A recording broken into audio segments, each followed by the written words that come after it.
Smart meter বসানোর নির্দেশ প্রত্যাহারের দাবিতে পথে নামল দার্জিলিং জেলা কংগ্রেস। আজ কংগ্রেস কার্যালয় থেকে একটি প্রতিবাদ মিছিল বের হয়, যা শেষ হয় পশ্চিমবঙ্গ রাজ্য বিদ্যুৎ পর্ষদের দপ্তরের সামনে।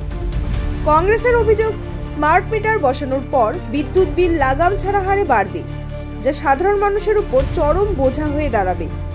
জেলা কংগ্রেস নেতা সুবিন ভৌমিক জানান, এই আন্দোলন শুধু দার্জিলিং নয়, গোটা বাংলায় চলবে।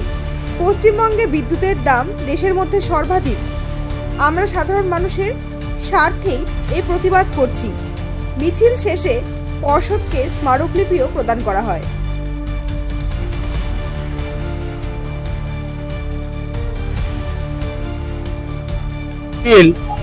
এটা সারা বাংলা জুড়ে হচ্ছে।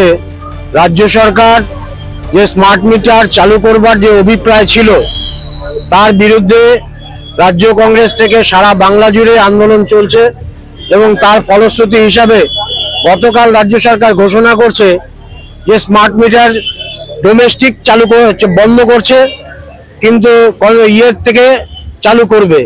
আমরা নিঃশর্তে কি বলে স্মার্ট মিটার অবিলম্বে বাতিল করবার নির্দেশিকা রাজ্য সরকার চালু করবে, এই দাবি নিয়ে আমাদের আজকে মিছিল এবং ডেপুটেশন।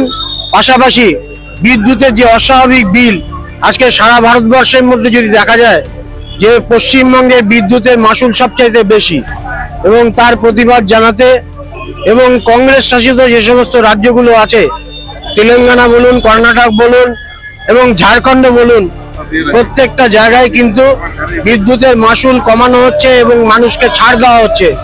সেই কারণে এই দাবি নিয়ে আমরা আজকে রাস্তায় নেমেছি। নতুন নতুন আপডেট পেতে সাবস্ক্রাইব করুন নিউজ আপ ডেইলি।